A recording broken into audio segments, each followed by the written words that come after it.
Hi hello আসসালামু আলাইকুম, কি অবস্থা? সবাই ভালো আছেন? Today I am back with another brand new video. আমি আছি নামুল ইসলাম, আর আপনারা দেখছেন Skylandbd। আজকের ভিডিওটিতে আমরা কথা বলতে চলেছি নতুন আরেকটি ব্র্যান্ড নিউ পিসি বিল্ড গাইডকে নিয়ে। এই বিল্ডটির যে মূল আমাদের চিন্তা ভাবনা ছিল সেটি হলো প্রোডাক্টিভিটিকে কিভাবে ইমপ্রুভ করা যায়, best value for money provide করা যায়, সেই বিষয়টি নিয়ে কথা বলবো। সো দেরি না করে ভিডিওটি শুরু করা যাক। Let's get start into the video.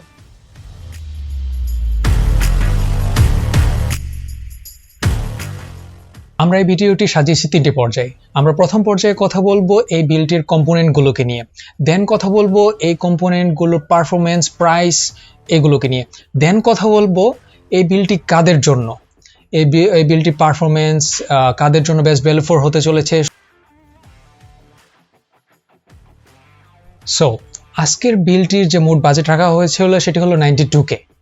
এই বিল্ডটির মধ্যে যে আমরা সিপিইউটি ব্যবহার করতেছি সেটি হলো that's it, one of the most value for money in this budget segment. This is Intel Core i5 13400F এর একটি CPU, যা 10 কোর 12 থ্রেড বেস্টের একটি CPU। এই সিপিইউটি নিয়ে বেশ কিছু বলার নেই, কারণ one of the most selling or one of the best performance in this budget segment in this CPU. This is the most value for money in this budget segment.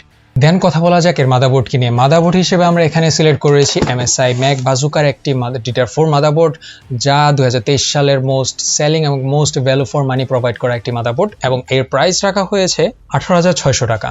এখন কথা বলা যাক এর যে মেইন আকর্ষণ, এটি হলো আমাদের যে অনেক আকাঙ্ক্ষিত একটি জিপিইউ, সেটি হলো ইন্টেল আর্ক এর A750 এর একটি জিপিইউ, যা আমরা খুব ভালো করেই জানি এই জিপিইউটি মূলত ইন্টেলে তাদের জিফোর্সের ইকুইভ্যালেন্ট হিসেবে লঞ্চ করে, এবং এটার যে পারফরমেন্স তা আমরা দেখতে পারতেছি যে 3060-র প্রায় কাছাকাছি।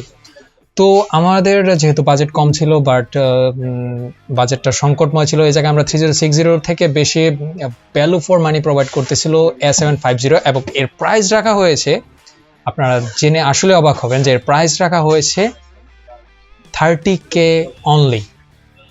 এবং এর পারফরমেন্স যদি আপনারা দেখতে চান, তো আমাদের লাস্ট সেকশনে আমরা এর পারফরমেন্স একটি বেঞ্চমার্ক দেখানো হবে, লাস্ট পর্যন্ত অবশ্যই আমাদের সাথে থাকবেন।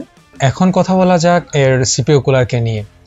আমরা যেহেতু সিপিইউ হিসেবে ব্যবহার করতেছি 13400F এর একটি সিপিইউ, যাতে একটি স্টক কুলার দেওয়া আছে, বাট আমরা এখানে যেহেতু আমাদের প্রোডাক্টিভিটি কাজ করার একটি মেইন প্রায়োরিটি রেখেছি, তার জন্য আমরা এখানে স্টক কুলারটা ইউজ করতে পারতেছি না। তো আমরা এখানে স্টক কুলারের পরিবর্তে আমরা আরেকটি সিপিইউ কুলার ব্যবহার করতেছি, সেটি হলো AK400 Dark Zero Plus। এই কুলারটি প্রাইস রাখা হয়েছে 3200 টাকার মতো, এবং ডিপকুলের গতানুগতিক প্রিমিয়াম সেগমেন্ট যেগুলো থাকে এয়ার কুলারের মধ্যে AK series one of the best এবং best value for money provide করে থাকে। এখন কথা বলা যাক এর র্যাম সেকশন এবং এর SSD কে নিয়ে। র্যাম এবং SSD হিসেবে আমরা ব্যবহার করতেছি এই জায়গায় কিংস্টনের ফিউরি 8GB 3200 মেগাহার্টসের দুটি স্টিক। এর মেগাহার্টস হলো 3200 মেগাহার্টস, এবং 16GB র্যাম যেহেতু ইউজ করতেছি, তা মাল্টিটাস্কিং এর ক্ষেত্রে খুব ভালো একটি পারফরমেন্স ভূমিকা রাখতে চলেছে। এবং SSD হিসেবে এখানে ব্যবহার করতেছি আমরা MSI এর স্প্যান্টাম M450 500GB এর একটি M.2 NVMe SSD, যার রিড অ্যান্ড রাইট স্পিড এই বাজেটের মধ্যে ওয়ান অফ দ্য বেস্ট। এবং র্যামের প্রাইস ধরা হয়েছে 2700 টাকা করে, দুটি স্টিকের দাম আসতেছে অ্যারাউন্ড 5400 টাকা, এবং এর SSDর প্রাইস রাখা হয়েছে 3800 টাকা, যা এই price range one of the best MSI সেগমেন্টের SSD।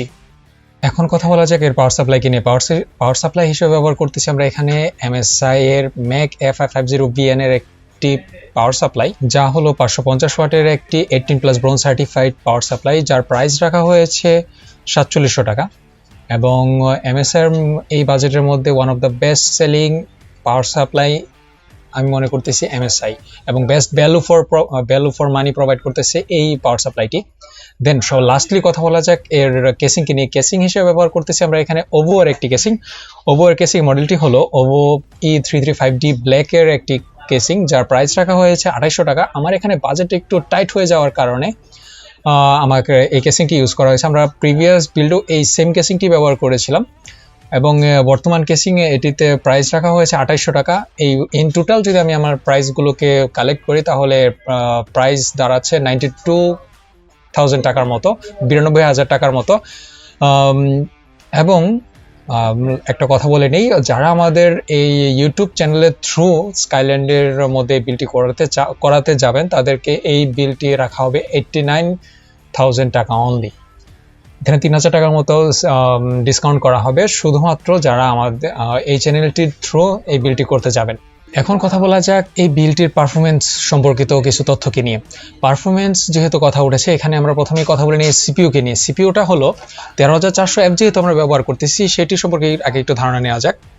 সিপিইউর হিসেবে এখানে আমরা যেহেতু 13,400F ব্যবহার করতেছি, এটি হলো 10 কোর 16 থ্রেড বেসড একটি 2.5 GHz র্যাপটর লেকের একটি সিপিইউ, যার ইউজার বেঞ্চমার্ক থেকে শুরু করে আমরা যদি বেঞ্চমার্কগুলো সিলেক্ট করি বা দেখি, তাহলে আমরা দেখতে পারবো, আমরা ধারণা করার জন্য যদি আমরা এখানে যে কোনো একটা সিপিইউকে ধরি যে এর পারফরমেন্সটা কেমন হয়, আমরা এখানে 13,400F এর সাথে তুলনা করব এবং আমরা এখানে দেখতে পারতেছি যে মেমোরি বা স্পিড থেকে শুরু করে সিঙ্গেল কোর পারফরমেন্স, তারপর ডুয়াল কোর পারফরমেন্স, 4 কোর পারফরমেন্সে প্রত্যেকটা ক্ষেত্রেই ওভারক্লক থেকে শুরু করে প্রত্যেকটা ক্ষেত্রেই slightly core i 5 13,400F slightly improve করতে পেরেছে।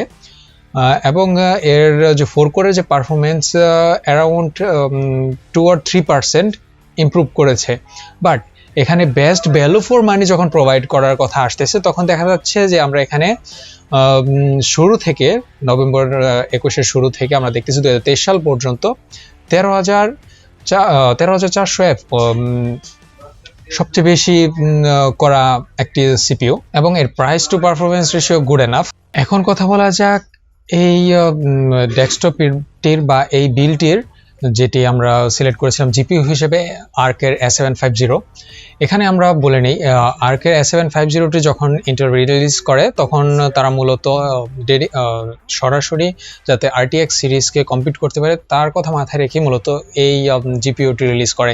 এবং বর্তমানে দেখা যাচ্ছে যে এর 3D রেন্ডারিং থেকে শুরু করে performance wise best value for money প্রোভাইডের কথা যদি আমি চিন্তা করি, তাহলে দেখা যাচ্ছে যে এখানে ইন্টেল আর্ক স্লাইটলি কিছু পারফরমেন্স RTX 3060 থেকে পিছিয়ে থাকলেও best value for money provide করতেছে কিন্তু ইন্টেল আর্কই।